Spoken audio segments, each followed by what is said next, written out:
आइए स्टार्ट करते हैं अपना नेक्स्ट न्यूमेरिकल, जो कि हमारा न्यूमेरिकल नंबर 5 है। A wire carrying current 10 milli ampere experiences a force of 2 newton in a uniform magnetic field. What is the force on it when the current rises to 30 milli ampere.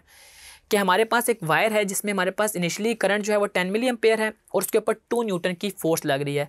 कहते हैं अगर उसके ऊपर 30 milli ampere का current लग रहा होगा तो तब उसके ऊपर कितनी फोर्स लग रही होगी। ठीक है जी।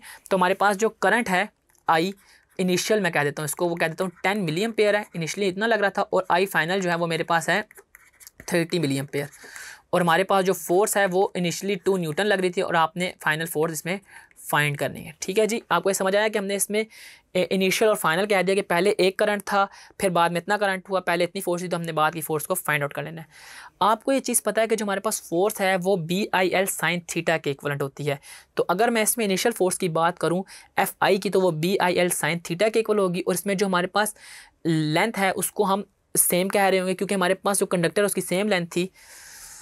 तो हमारे पास FI जो है वो मैं उसको लिख लेता हूँ BI1L साइन थीटा, और जो FF है यानी कि फाइनल फोर्स जो है वो भी हो जाएगी BIF और L साइन थीटा। ये वाला जो है ये I है जो कि इनिशियल हमारे पास करंट था। अब अगर मैं इन दोनों फार्मूलाज को देखूँ और इनकी मैं रेशो ले लूँ तो मेरे पास FI ओवर FF आ जाएगा या FF ओवर FI आ जाएगा। तो हम इनको डिवाइड करते हैं इक्वेशन 2 को इक्वेशन 1 से। ये मैं इक्वेशन 1 कह देता हूँ, इसको इक्वेशन 2 कह देता हूँ, और यहाँ पे लिख देता हूँ कि मैं डिवाइड कर रहा हूँ इक्वेशन 2 को बाय 1। तो क्या होगा, हमारे पास ये इस तरह की फॉर्म बन जाएगी FF ओवर FI। हमारे पास लेफ्ट हैंड साइड से डिवाइड हो जाएगी और राइट हैंड साइड से। ठीक है। और राइट हैंड साइड में हमारे पास क्या था, BIF L sine theta over BII L sine theta. इनमें देखें हमारे पास राइट हैंड साइड पे काफ़ी चीज़ें मैच कर रही हैं, तो वो सारी की सारी आपस में कैंसिल हो जाएंगी। ये B और B कैंसिल हो जाएगा, L और L कैंसिल हो जाएगा, और मेरे पास साइन थीटा भी कैंसिल हो जाएगा।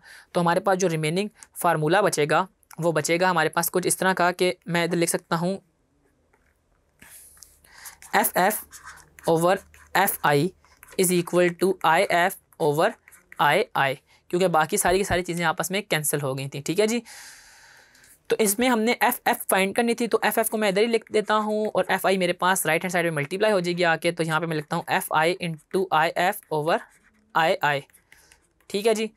और मेरे पास जो इनिशियल फोर्स है वो हमारे पास कितनी थी, हमारे पास इनिशियल फोर्स थी 2 न्यूटन। इनिशियल फोर्स थी मेरे पास 2 न्यूटन, और IF जो थी मेरे पास जो फाइनल करंट था वो कितना था 30, और इनिशियल करंट हमारे पास 10 था। तो ये जगह 30 ओवर 10 जो कि मेरे पास 3 आ जाएगा, और जब 3 को मैं 2 से मल्टीप्लाई करूँगा तो मेरे पास आंसर आ जाएगा 6 न्यूटन। तो मेरे पास जो फाइनल फोर्स है वो आएगी 6 न्यूटन। कि अगर हमारे पास 2 न्यूटन फोर्स जो है 10 एम्पेयर करंट की वजह से जनरेट हो रही थी, तो 30 मिली एम्पेयर करंट की वजह से हमारे पास 6 न्यूटन फोर्स जनरेट हो रही होगी।